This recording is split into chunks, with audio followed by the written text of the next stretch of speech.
A lot of black people need therapy, guys. If anything, I feel like black people need therapy much more because our experiences are they're so versatile. We're rich in stories. We are rich in trauma as well. I hate to say, but how did you get to Cape Town TV? Jesus, God did. Hallelujah, praise the Lord. That's how it got there. Yeah. Don't they hit on you? Like, who do you have in your DMs right now? I wish I interviewed KO. Yeah. I went to the Cape Town Met. Guys, he was right there. He was right there. And I wish I could interview Rick and AK. Do you ever feel like those people are being realist at that time, or they're just being accommodated? What's your interpretation of a baddie? Oh, yes. A baddie. First of all, I think my first initiation or my first exposure to a baddie was my mom. Welcome to our favorite podcast. My name is Tato, aka PJ Smokers. Hey, and today in studio we have the one and only your favorite co-host. They go by the name of Tomas. Yeah. You know what it is. And today we have a special guest. She go by the name of Kirstin Aimee. Woo! Clap your hands. Why not clap your hands? Yes, make some noise. Sugar inspires and everything. Nice, You know what it baby. is. How you feeling today? Oh my gosh, I'm so excited for you guys to have me here today. I feel like this is something we've been saying we want to do for a long time. So for it to finally be happening today, I feel like there's a lot of alignment. You know, there's a reason why it's happening, and we better make history. Yeah. Who's Aimee? So I don't want to say who's Aimee because it's Kirstin Aimee. Yeah. I can't separate both of them, hey? It's Kirstin Aimee. Kirstin Aimee is obviously a gorgeous young woman from Johannesburg that moved to Cape Town to stay alone at first because it was like, okay, I think I'm ready for independence. But then throughout that whole process, you know, she's been discovering a lot about herself, a lot about her gifts, a lot about her contribution to the world. And obviously that includes being an on-air personality. I'm so grateful that I've stepped into a lot of platforms and been able to use my gifts to actually, you know, do that. I'm a TV presenter, MC, voiceover artist. If I had to describe it, because I feel like I'm such a multi-hyphenated creative, right? I do so many things and I'm grateful that I can. I am a girl who is great in front of the camera and behind the mic. I swear we could do music right now. We could do music right now and I could kill it. You know, so I'm just a girl. Actually, no, I'm not just a girl. I'm a grown woman that is navigating the world and trying to make something out of nothing, y'all. Insane. Which ethnicity group are you coming from? My dad is Zulu. Baba mum Zulu. I grew up in Joburg, so also I don't have that much exposure to that side of the family, but I'm a Zulu girl. Yeah, bo. And mommy? My mom grew up in Soweto. I'm a Zulu girl, and that's what it is, obviously, but Maukulele Joburg, you get to adopt a lot of different languages and styles of speaking and being, you know. So my mom, because I was raised by a single mom, my mom exposed us to a lot of different things and people, you know. I remember when I was growing up, my mom would do business, but our home has always been very open for a lot of things. I would have like Ethiopian uncles that would come home, would have Ethiopian coffee. Mama was Congo, they are our aunties, they're doing our hair, you know, like I've always had exposure to a lot of different people and I'm really grateful. Yeah. Ethiopian coffee, they like to believe it's one of the best in the continent. Love to have. Yeah. Straight up. And what's your academic experience? I love this question, y'all, because your girl has a degree. I'm not just a baddie. I'm a baddie with a certificate, a qualification. So I have a BA. I have a Bachelor of Arts in Psychology. I graduated in 2024. 4.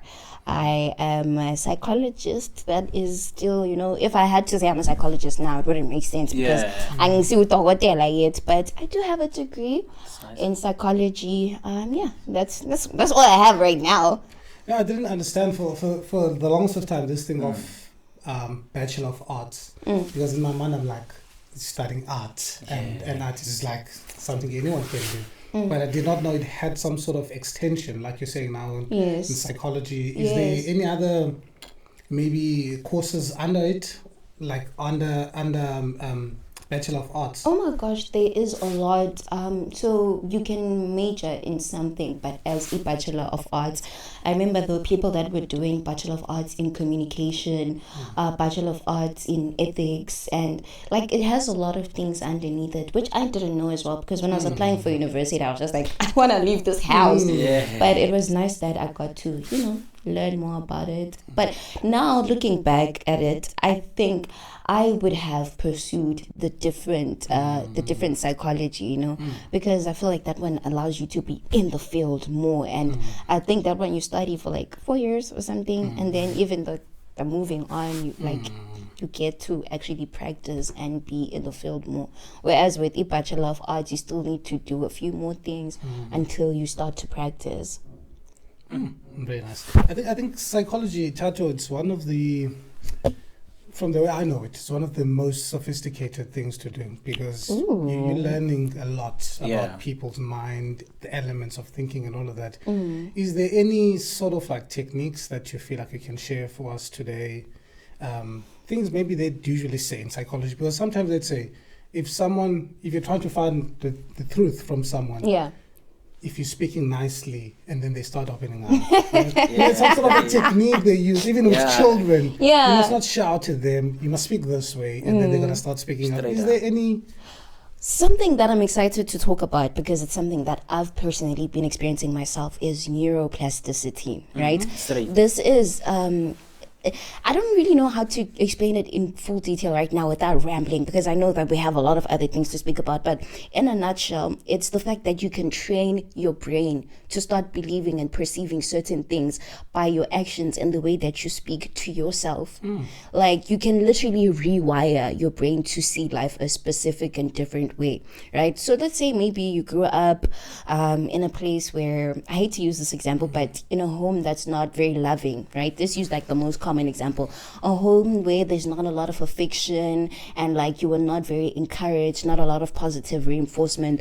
That really impacts how you see the world and how you see yourself. Even when you're pursuing anything, those behaviors are enforced by those things. So I think neuroplasticity, you can call it reparenting yourself to a certain extent, because for me, I experienced that because when I was taking a little break from the whole media space, I think I was so confused with, what am I putting out there? Who am I? What do I love?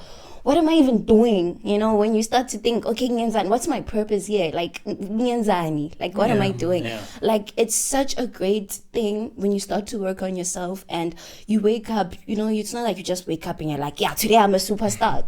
Honestly, but you wake up and these habits that you start to do, these things that you start to say to yourself, these things that you read, the things that you start to feed your brain, they start to inform your thought patterns and how you move into the world. And I think that is so powerful, guys. Like, you can literally do anything. Like, there is nothing that you can't do. If you tell yourself every day that, listen, I am gonna be a millionaire tomorrow. Okay, maybe not tomorrow, but like, I'm gonna be a millionaire.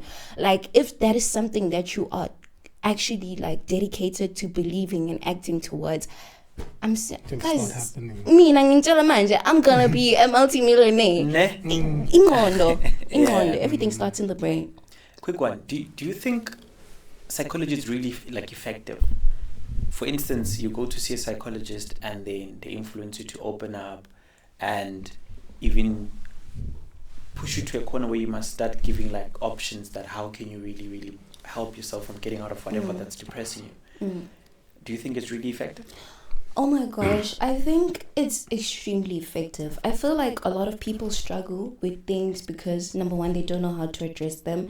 And number two, we don't know how to put a feeling or words to what we're feeling. A lot of people aren't used to navigating and working out, oh, it's okay, this is why I'm reacting to this is the reason I'm in this position right now.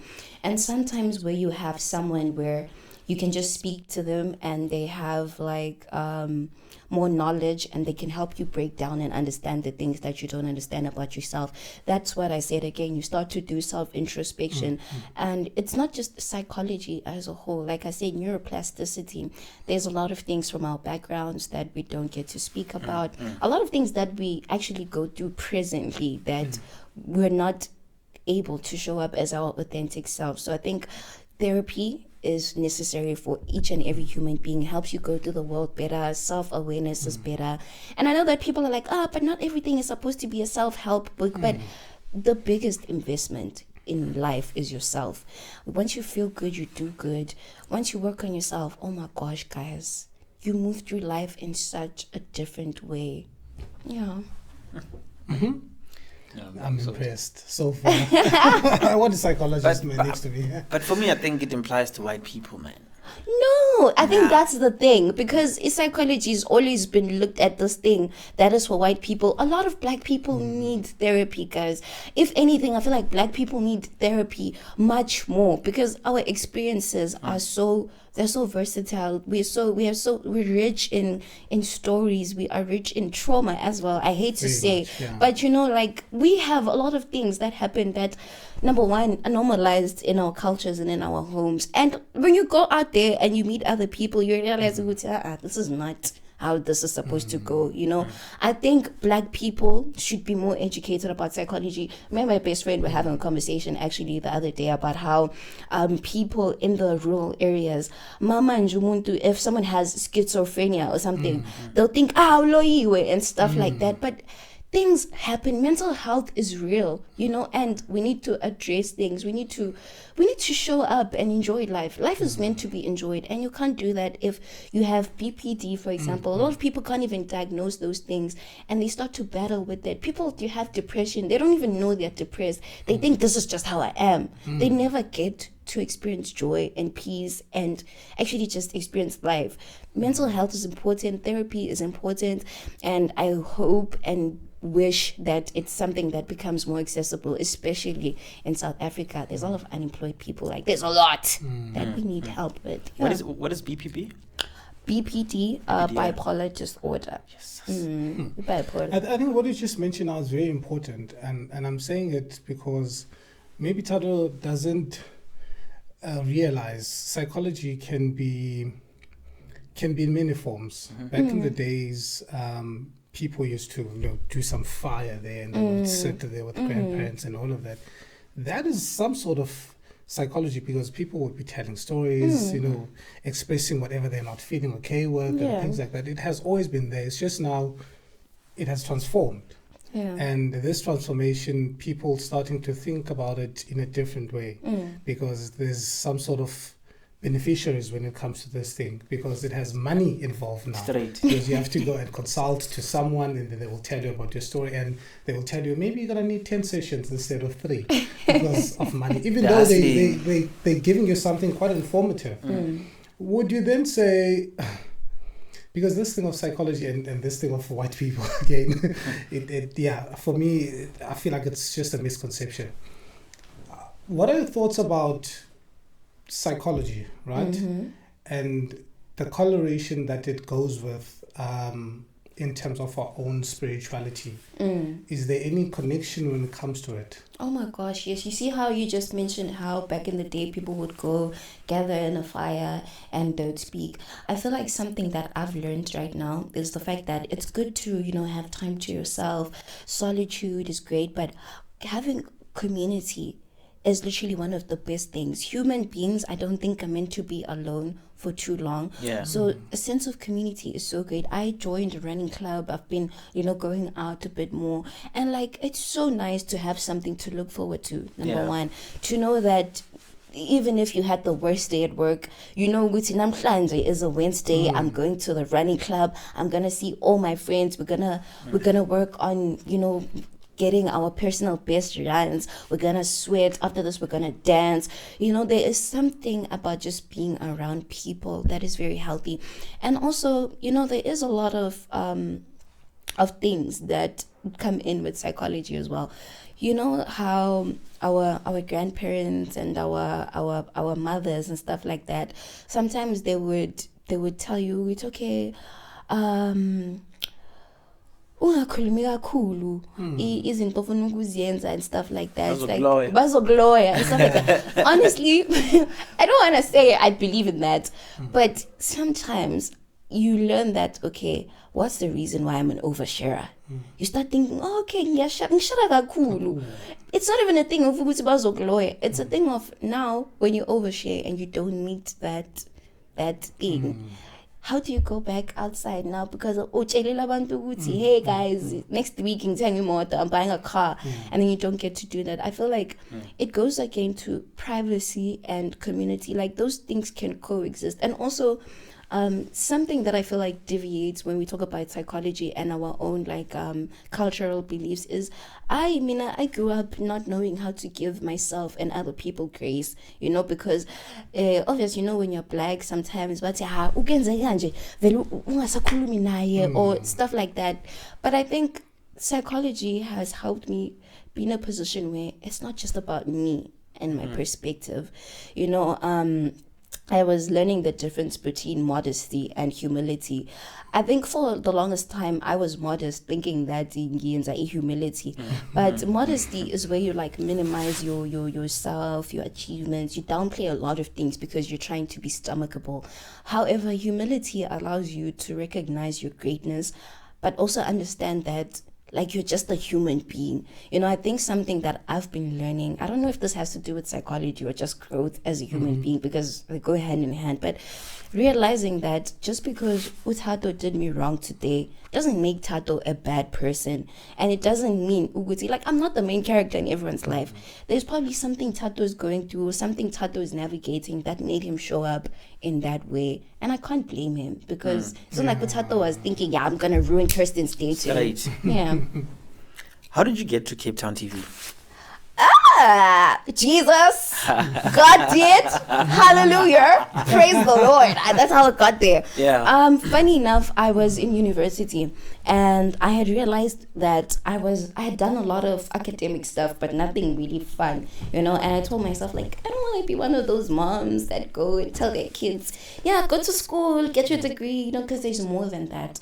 And then there was a talent search for an MC, right? Because we're gonna have a talent show. And then I was like, okay, I don't have a tough time speaking. Mind you, this is before I even knew that I could kill it behind the mic. I'm just like, let's just do it for fun. How, guys, it was my first ever online video submission of anything. I set up my camera in res in my room. I'm like, hi guys, it's Kirstin Aimee. I didn't have an intro. I was like, hi guys, it's Kirstin Aimee, the girl made of sugar spice, everything's nice. And then okay, shop. I was just happy that I auditioned. How, guys? Hey, your girl made it to the top 10. Yes. How, guys? Your girl made it to the top 3. Now I'm there on stage. And okay, I think the biggest thing that made me feel it's okay, this is something nice, this is something I want to do, is when I went on stage for the first time and I just spoke. Like, I think Nkulumi joke and the crowd went wild.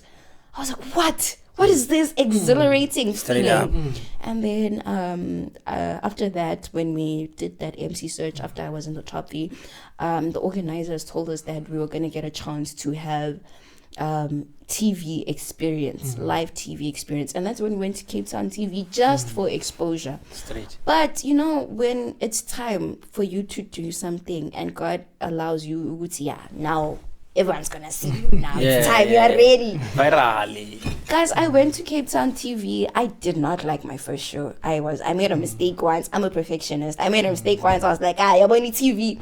But then I did that, and then I had to move back home. Then literally as I was coming back for my graduation, that's what I'm saying, God.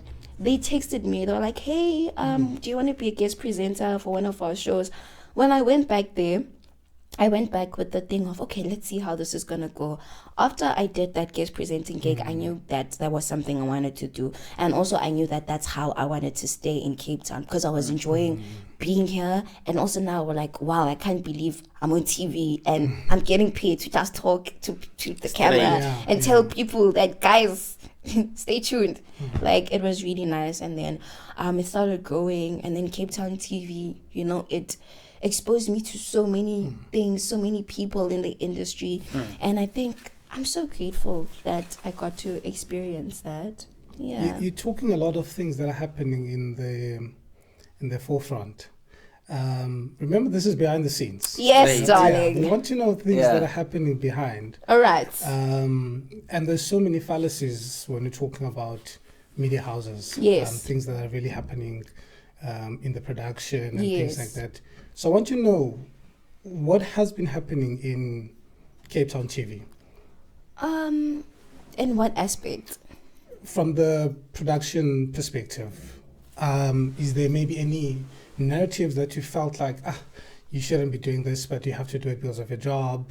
Is there maybe any racial imbalances and things like that?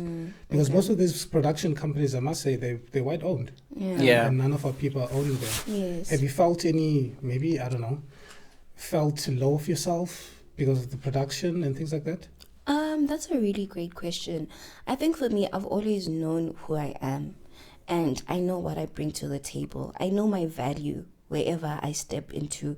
So in as much as I was with the production house, I felt like I had a sense of creative freedom. I feel like with everything that you do, you realize that we need each other. I'm not here because you need me more than I need you. Yeah. I realized that for Cape Town TV to run, I think it's so grateful to be part of a production, because you see that literally every element is important. If the sound guy doesn't come to work today, there is no show. There's no show. Everyone can be here, but there is no show. So I think for me, Cape Town TV obviously is a community-based platform. It's community television. So I wouldn't say there has been inequalities for myself, because I speak up for myself. If I don't like something, honey, you're gonna know that I shame and yeah, if anything, I feel like that platform taught me how to actually be able to stand up and say, okay, this is not aligned to what I want. And it also taught me the power of being able to walk away. Walking away is so scary. Because like sometimes you think, especially when you're desperate, I feel like a lot of people don't talk about this, especially in our industry.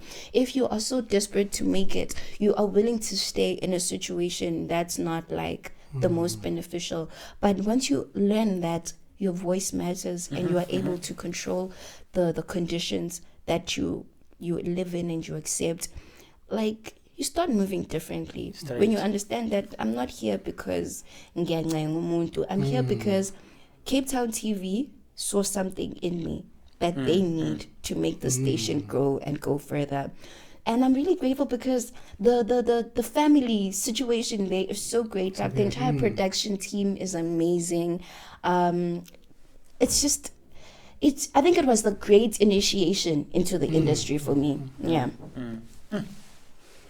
Sorted. Informative. Yeah, I'm so sorted. Yeah, because I'm really focused on the relationship behind your cohort workers and the people that you're working with. Oh, yes. Because there was a day we attended an event at Selective Live. Okay. And I went there with my acquaintance, and I saw you guys working, and seeing the chemistry between you and them, it was something phenomenal. Was it because you guys are on set and you're working outside of the field, or it's like that on and off the screen? You know what? Guys, I don't know, né? I feel like my life is so beautiful. My life is so wonderful because every time I get to work with people, okay, not every time, most times, there's such a beautiful relationship. And it's so nice because usually I used to be so afraid to show up as myself. I'll be like, oh my God, what's going on with your papa and stuff like that. But I think when you are authentic, opportunities, people, they meet you at such a beautiful place where if everything around you is authentic, the energy that flows is just incredible. I love my coworkers. I don't even call them my coworkers. Those are my brothers. You know, George, Awoge, like everyone that I've gotten a chance to work with at Cape Town TV. Like, it's so wonderful to know, Guti, okay, this is me, and this is the chemistry I have with all of you guys. I think for me, it's always so wonderful to know that today I can be on a show with Usia, and it's going to be a phenomenal show. It says a lot about their energy. I believe that energy, you can't fake energy here. You can only do it for so long, but at the end of the day, if you're whack, it's gonna show. So it's so nice that's why I say the whole family thing at Cape Town TV, like the guys, the co-workers, like they're also doing their own thing, and it's so nice for me to be able to be growing my own thing and in community with people that are also doing things. You know, it's a bit scary when you're beginning something because you don't know how far it's going to go. But I believe that the people around me and myself are going to make it really big. And it's going to be so great to look back at our clips, at all the work that we've done, at all the things that we've showed up for together and say, guys, it was all worth it. Yeah. I think it's always nice, you know, working in an amicable environment. And talking of energy, I think energy is very important. Yeah. But let's talk about you working in the ground. How have you been in terms of encountering different celebrities? How's the energy there? Guys, no, listen. When I was growing up, my mom used to tell me, I would be like, oh my gosh, mama, Beyonce. My mom would be like, no Beyonce. My mom would tell me, she'd be like, who's Beyonce? And I think that really did help shape my self-concept. Because when I meet celebrities now, I'm not like, I'm just like, oh my gosh, I'm in the room. Nami, feel me. Nami, there's a reason I'm here. I look at them as peers. Obviously, there's people that have done such incredible work, but I feel like there's a reason I'm in that room as well. And what's incredible is that every celebrity I've met, it's like we're homies. And that's the power of showing up authentically, guys. Because when you get into such rooms, sometimes you feel the need to shrink and stuff like that. But when I realized the power of being myself, literally the other day, I was at an event. Hey, guys, Ingoma Sketchy Bongo starts playing. And guess who has a video with Sketchy Bongo singing that song? And we follow each other. And I'm just like, you know what? Everyone is human. And if you know that now the thing that you're pushing is going to take you there, I think you just navigate the room with a sense of respect. Straight. Because you see, Uguti, this person has worked so hard to position themselves where they are right now. For them to be the brand that they are, like they've gone through the things that I'm still navigating right now. And they have made it to a point where they're comfortable in this thing and they are, you know, they are dishing out collabs, in events and stuff like that. And that takes a lot of work. So I think I really respect all the people that I've met because their work ethic is what keeps them relevant. And when I meet them, I'm so grateful that the energy is recognizing that this is not just another girl. You know, they're like, no man, here's another star. So looking at the interviews that you were doing and you being familiar with a lot of celebrities, don't they hit on you? Like, who do you have in your DMs right now? Child, I just want to say right now to anybody watching this, my DMs are open for collaborations and making money. I will always respond to a DM about moving further in life. So actually, of course, I mean, things. I'm a pretty girl. Let me guess, Oscambio. No, he's actually a father and a husband. Our interview was really great. I think he spoke about something that I got to implement. He spoke about systems and being intentional, having systems as a creative. You know, for so long, I didn't have that. I didn't know it's okay. I thought talent is enough. Like, when you're talented, you're going to make it. But you need systems in place. I've been exploited before. Not the best experience, but then again, it's not just because I was exploited, it's because I didn't have the appropriate systems in place. So that conversation really like opened my mind. And like, I think when I go out into the world, I don't believe that everything is supposed to be romantic. Hey, like right now I could meet the most. I met freaking Odile Nyamazu. I think that was like a highlight for me. I was like, oh my gosh, like he's so handsome. Yes. I just need to say Yes. he's so handsome, guys. He's so handsome and so talented. But the fact that I could meet him in that moment, and for me it wasn't a thing of guys, deal crush up. I think when you start going into certain rooms and meeting these people, you start to realize that, guys, like ngiyaqala ngayo mara like it's not like manje I'm like if the energy is good, I am open to if at some point I have to be with someone that is well known, of course I would do it if we are clicking and there's something. And these phones, they don't do any Dangerous, justice. They don't do any justice. When you start meeting someone in person and then you're like, no man. Social media is fake. Yeah. Social media is fake. Yeah, straight. Okay, it's not entirely fake, guys. My page is 100% authentic. Yeah. So with all the interviews that you've made, which one would you say this is my favorite interview, and what impact it made in your life? Oh, such a difficult question. Oh my god. Okay, I'm not gonna say just one, because can I give you like maybe top 5, top 3 and stuff like that? I feel like for me, like I've interviewed Grammy award-winning artists. Yeah. That makes you think, yo. I remember the first time I spoke to Lady Smith Black Mambazo. I called my entire family. I'm like, guys, you won't believe who I'm sitting with right now. Like that was really great to speak to legends. Like Lady Smith Black Mambazo, Lion King, guys. Do you know Lady Smith? I was like, wow. I've spoken to so many incredible people.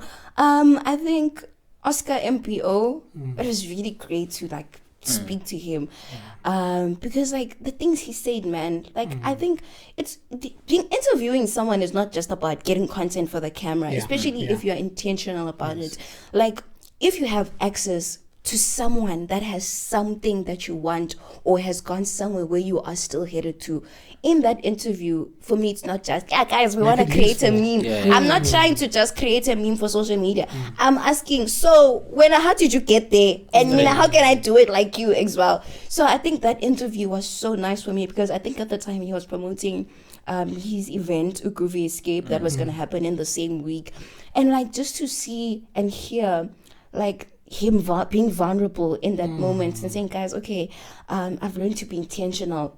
Guys, it's Oscar Mbo. He has millions of followers. You would think, okay, Oscar Mbo just cares about dressing up, looking fly, showing up. But like being intentional, when you think about it, is such a great concept, because you can't get anything if your intent is not in it. You get what I'm saying? It's like even with relationships. I know this is something a lot of people are like, if you are not intentional about what you want it to be, that's when the lines get blurry. That's when unnecessary feelings start coming into the mix, Being intentional, even with my brand.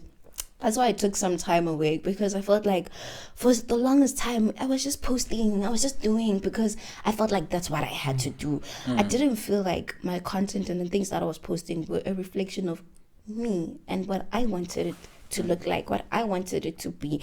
And I think it's because for so long I thought I had to fit underneath a niche. I'd be like, I'm gonna be a luxury content creator, and that's all I had to be. But I think that's something being intentional is teaching me right now. I am navigating a lot of things in my life, from me as a person, my health, my family dynamic, my brand, there's a lot of things. And if you are gonna build a brand, you have to acknowledge that there's a lot of pillars into that, and that takes being intentional. Mikasa was a great interview, because I remember after that interview they were like, let's go party. I was like, let's go. Second location. But I didn't actually end up going. I don't know, guys.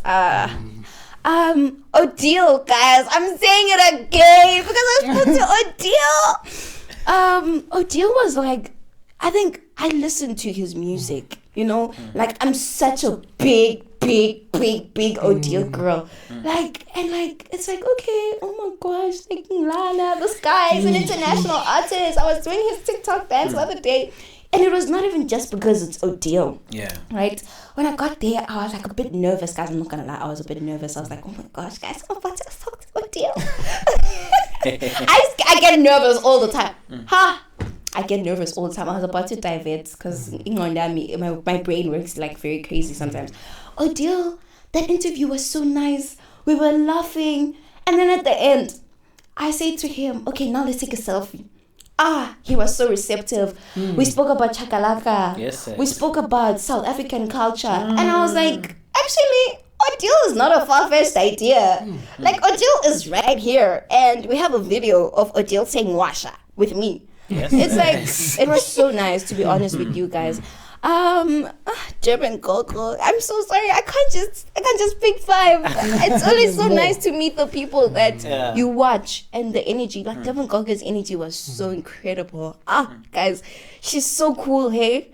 She is so freaking cool. But shout out to all the celebs that I've interviewed. I wish I interviewed KO. Yeah. I went to the Cape Town Met. Guys, he was right there. He was right there.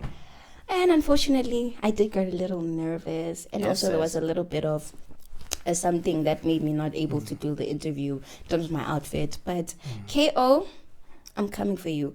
And I wish I could interview Rick and AKA. I think that's my biggest regret in life, that I was too young to do it. Yeah. How do you guys approach these people at events? I don't know how you guys do it. Me, I just go and I'm like, hey, listen, my name is Kirstin Aimee. I am a media personality. Today I'm here with CCTV, for example, because I do collaborate with them. I'm like, I'm here with CCTV. I'm like, can I do an interview with you real quick? I'm very confident. I'm not scared. If I want something, I'm gonna get it. If Beyonce is right next to me, right? If Beyonce is next to me, hello, even if it's 30 seconds, we're getting something. Some content. Yeah. Do you ever feel like those people are being realist at that time, or they're just being accommodative? Because for some people, you'd find they give you this reception, this nice reception, just to accommodate you for that moment. Do you ever felt like, nah, but I did not feel it? Or was it always nice? That's a really good question. So for me, it's usually nice because I'm just like, oh, wow, I just pulled Doesn't it. matter. But obviously, I think something I've come to realize is that everyone is a human being, hey? And sometimes I realize, you know that thing I was saying about you not being the main character in everyone's life? Like, you realize that, okay, what if today, Jay-Z woke up in a bad mood and stuff like that? I think the power of showing up either way is incredible. And obviously, like, building a brand is different. A lot of people want their brands to reflect different things. There are certain artists that just don't do interviews. You know, I remember when I interviewed DJ Kent, his manager's like, okay, no, but Kent, there's nothing that he wants to discuss right now. So there's no need for us to... Things we want to hear. Like there's nothing Kent wants to talk about right now. So there's no need for us to just do airtime. Let's do it with intention, you know. That teaches you about the business, because at the end of the day, it's not a business. Like, it also teaches you that don't just go and pepereza everywhere. You know? Yeah. So you mentioned something about being a baddie. I never said that. But I mean, if you're calling me a baddie, I can't disagree.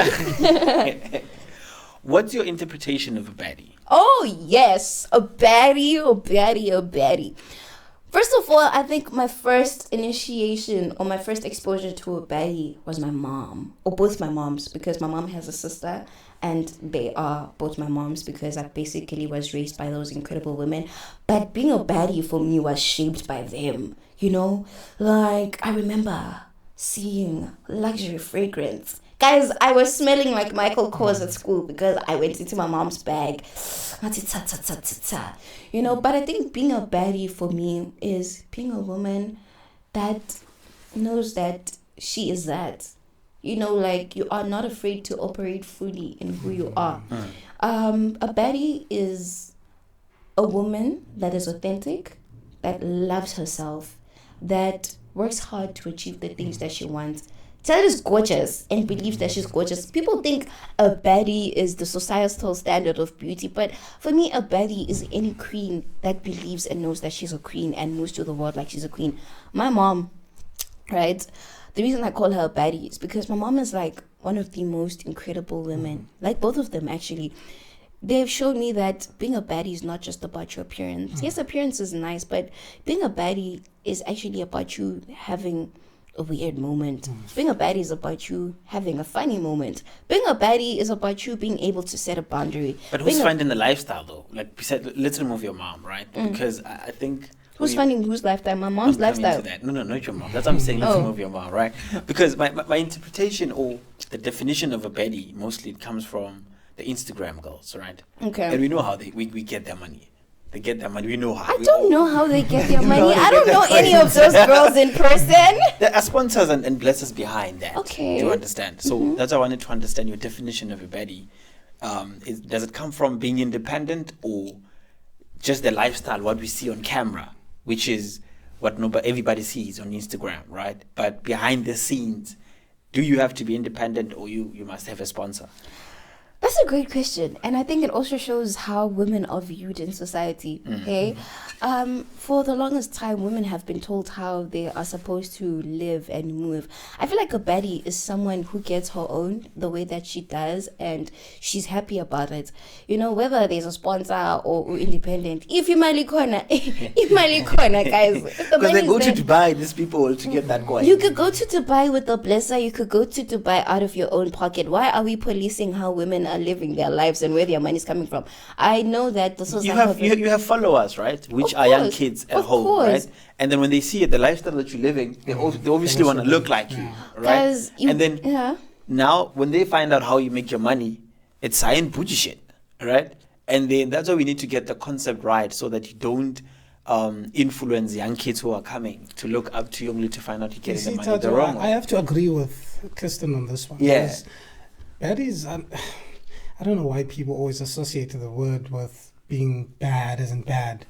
And you know, with the whole social media standards, things are always portrayed quite differently from the prevailing conditions.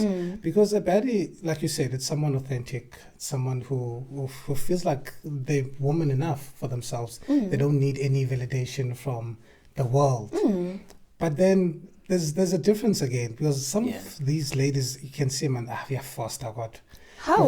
No. You're not wrong with Let's talk about real baddies. You don't have to dress in such a way that is not appropriate for us, by the way, to feel like you're a baddie. The baddies I know, and on social media, even outside social media, it's just women. And women who feel comfortable with their bodies. Why are they dating politicians then? Because they want to. Well, it's a choice. It's because they want to. People can date whoever they want. If you get to be a politician today, you wouldn't want someone who's good. I'm sure you yourself would want a nice lady. And also, so it's not really about that, whether you're a politician or whatnot. Yeah, people can date who they want to date. And again, this thing, it's not just because of choice, but we need to look at standards as well. Now that, okay, I know I've got a degree or honors, obviously I'll be looking for someone who is in that level, but not to say, okay, I'm looking for my soul or, and things like that. Yeah. But someone who's going to match my standard. That's how I see it, though. And you know what? Another thing I feel like people need to realize, women aren't doing things for men. Like, contrary to popular belief. No, let me tell you something. And that's like, I'm so sorry to say, but it just goes to show how men are socialized. Like, a woman, if she likes mini skirts and wearing things that are revealing, it's because she wants to do that.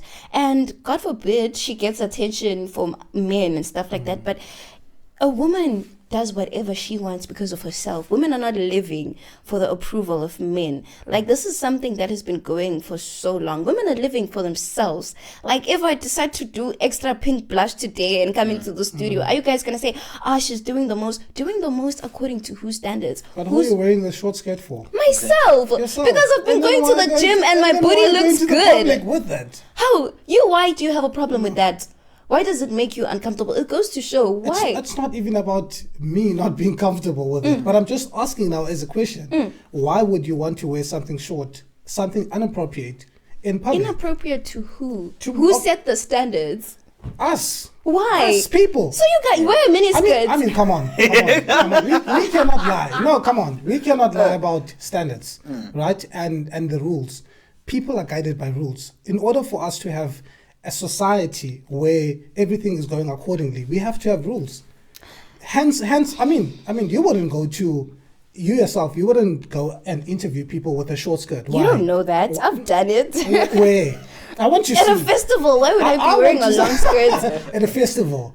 Exactly. I mean, there's an attire for that festival, but you wouldn't wear anyhow and go anywhere anyhow. Of course. There's rules everywhere you go. Of course, but that's the thing. That goes to show how, again, I go back to my sentiment of how women's bodies are policed, right? I think it's when men It's usually. not just women. It's not just women. Sorry. All right, let me just finish my statement. Men have had this thing where they police women's bodies and they say, yeah, but why is she wearing like this for this, for this, for this? Let me just say, there's a lot of women today. If you see a woman, there's a woman that I know whose husband didn't allow her to wear pants throughout that entire marriage. And right now, since they got divorced, my girl's been rocking the pants. There's women that go through a lot of body dysmorphia as they grow up. Body dysmorphia happens. I'm not saying that's the reason everyone's wearing a short skirt, but there's women that go through a lot of body dysmorphia because of these standards as well.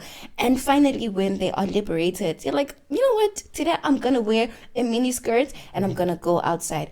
It goes to the thing with the gym. Like, there is so many videos that I see about people saying, oh, why is she wearing this at the gym? Is it because of getting attention?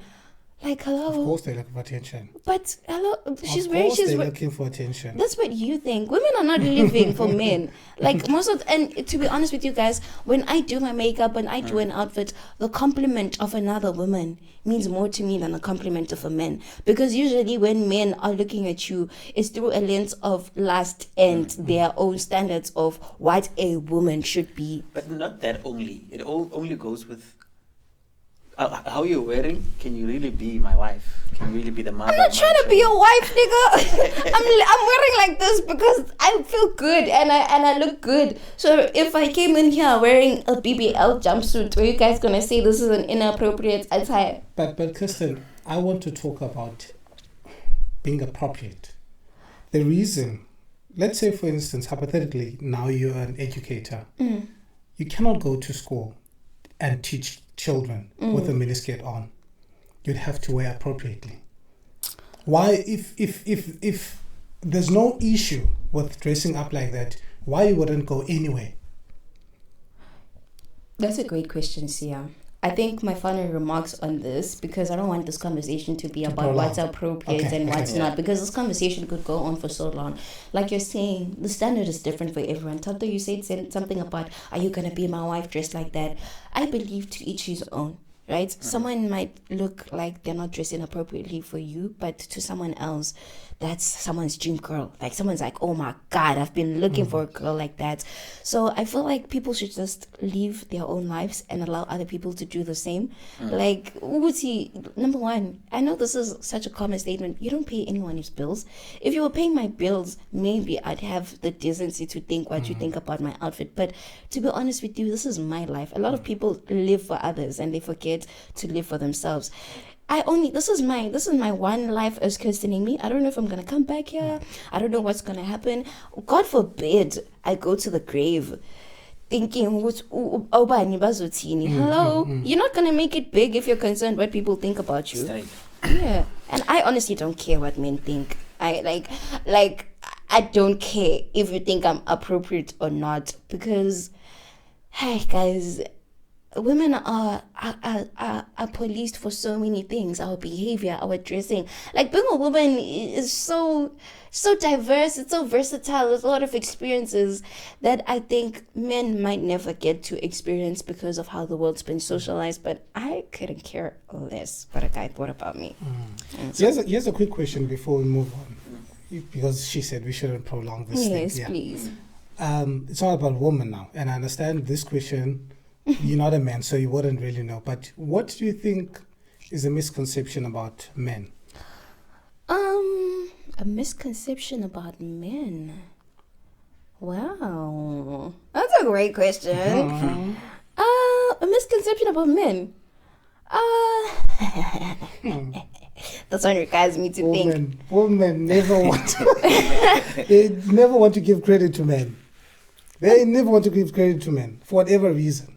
I feel like one of the biggest misconceptions about men is the fact that they are unloyal. right? Obviously, this is something I'm not gonna say. Hey, men are loyal because hello, everyone decides to do their own thing. But I think, as a young woman that grew up in South Africa, I was socialized for a long time to believe that men are trash, vele. But do you blame me? Like, look at the abuse that happens every time you go out. Someone is doing something funny. Yeah. But for me, I think that governed the way I looked at men for the longest time. I looked at men as like, I'm a daughter, abafana. When people are talking in a conversation, you're like, oh, abafana. Or you're like, yo, men. Like, men are people. In as much as women are people. Men decide how they show up in a relationship, in a workplace, for themselves. And I think that's something I didn't really have grace for. The fact that men can feel sad. Men can feel confused. Men can feel an identity confusion. Men can be as confused about their purpose as I am, but there's also another societal factor that's saying, if you're broke, you're never gonna make it. But now, of course, but I'm not saying men should be broke. That's not my statement. But I'm just saying, I think for me, the whole thing I've been saying about realizing that you're not the main character.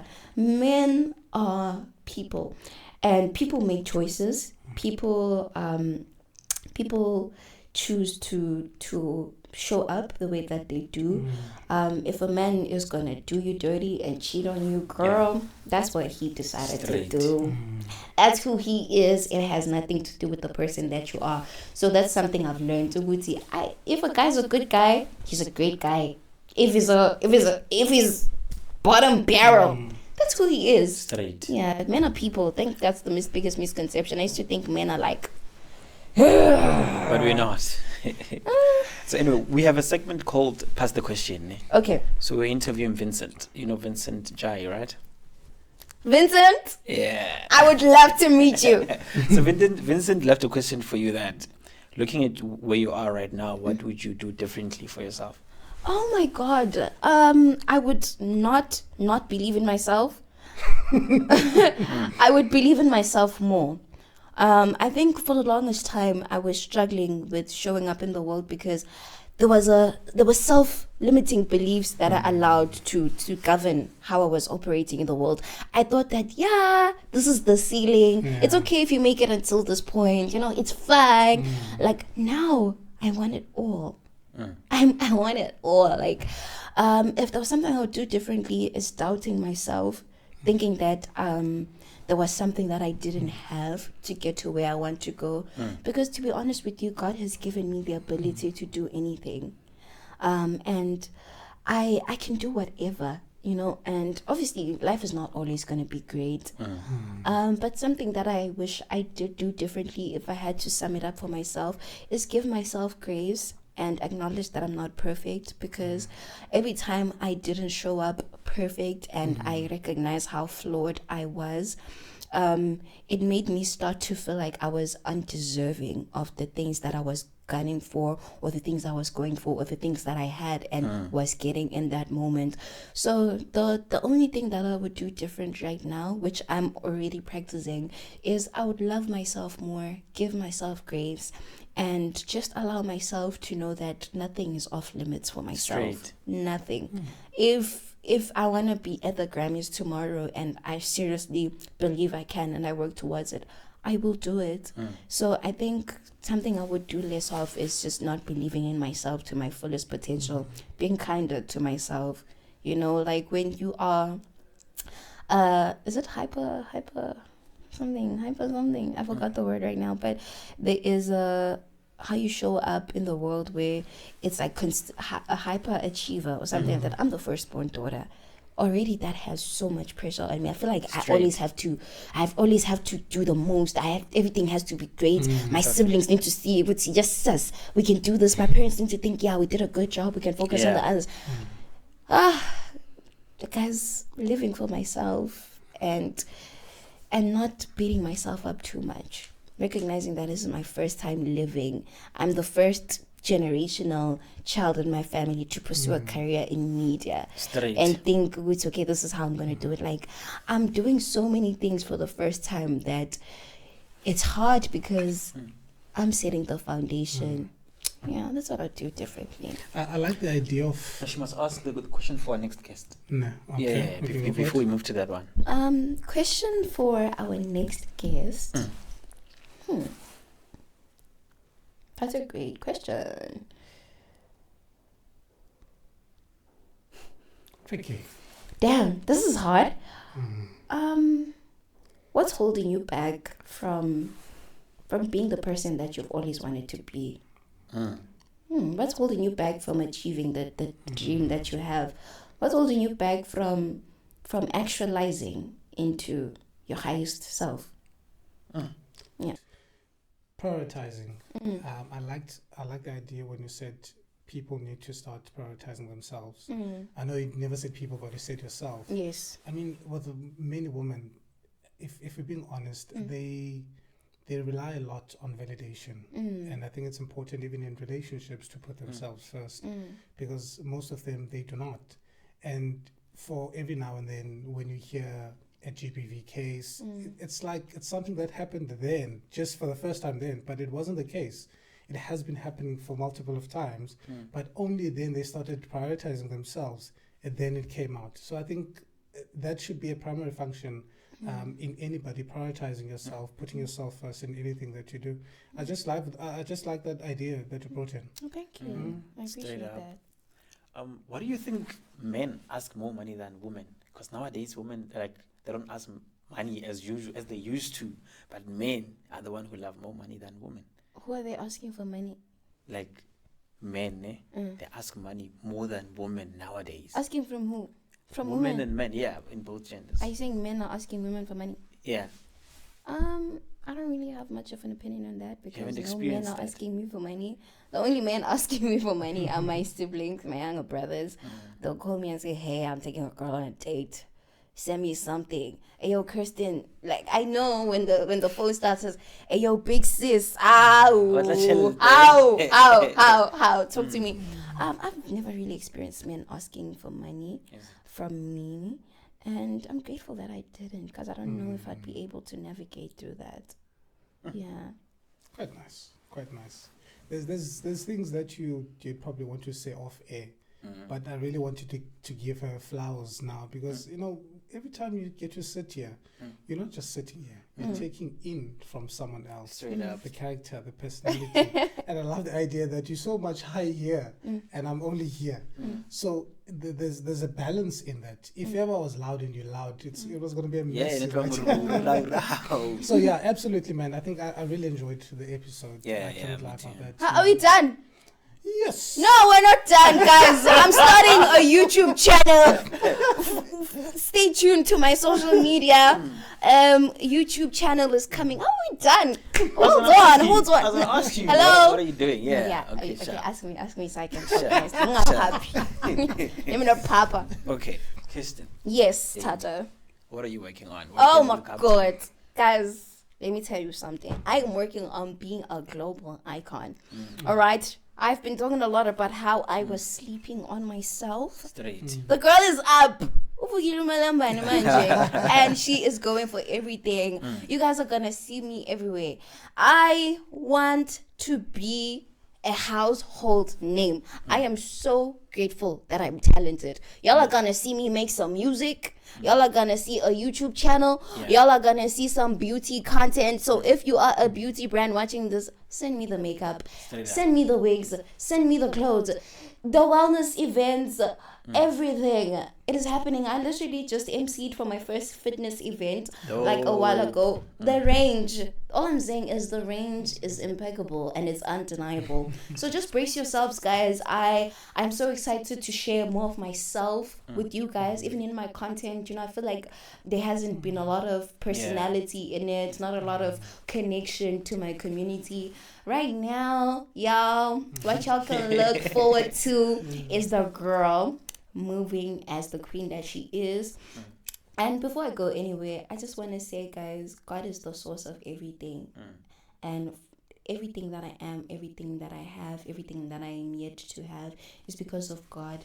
So you guys are gonna, get to explore a little bit of that relationship, because it's really helped me get to this point of peak confidence. Yeah. Quick one before we bounce, Nick. Something I want to understand. Yes. What do you think men still have to understand about women?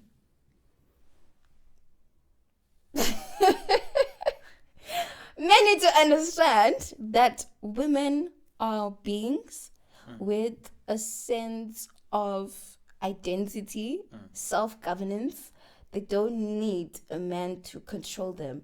Obviously, this is very broad, right? But women are capable of doing what you are doing, if not so much more, without there being an ulterior motive. Women are dreamers. Women are achievers. Women can be players if they want to, and that does not make them less of a man. Women can be everything that men can be and more, and I wish that men could understand that. Like, women are not just a girl that is her looks, that's gonna give you a baby, that's emotional. Women are intelligent. Women are so futuristic, and I feel like men should realize that women deserve much more platforms, and I'm so happy to see more queens rising, pursuing their purpose. The whole female DJs, there was a discourse about it. So I'm like, oh, why is every girl becoming a DJ? Because it was a trend, man. That's the thing. Why must it be a trend for women? Why is it not a trend when men do it? That's the thing. I want men to understand that women can do anything. So in closing, what do you want to be remembered as? Wow. No one's ever asked me this question before. I would sit here and say, I want to be remembered as the biggest superstar in the world, but I want to be remembered as a woman who had no limits, a woman that was love and embodied that not only for herself but to others. I want to be remembered as someone who opened doors. I want to be remembered as a pioneer. There is so many things that I'm yet to achieve, and so many things that I don't even think about right now that I'm going to do at some point. But I believe that I'm going to be remembered as a legend, obviously, but as a girl that came from nothing. Well, not nothing, because my mom did do her best for us. But a girl that grew up in Yeovil, Johannesburg, where things may have forced her to turn out as a different girl. But a girl who went against all those odds and went for it all and got it. I want to be remembered as the girl that other kids, I want to say young girls, but it's not just about the girls that are looking up to me. I want to be remembered as the girl that showed that this thing is possible, that broke that ceiling, that the one. You know how people look at Tyler now, for example, and they're like, oh my gosh, Tyler is South African, she's done so much. I want to be remembered for doing something no one's ever done before in my field. I wanna do something so big that people are like, we never thought it could happen. Straight. Yeah, I want to be remembered as a girl who was gifted, shared her gift with the world. Girl who created a platform for people to know that it's okay to be yourself, to have your values, and that even though there are systems and things that happen, that you can do whatever you want if you believe in it and you believe in yourself. Yeah. For me, I'm your boy Tato. For me, I'm your boy Tato, aka PG Smokers. Hey, and we had a wonderful episode with Kirstin Aimee. Kirstin Aimee. Do your thing. Stay tuned for the next episode. You know what it is. Bam!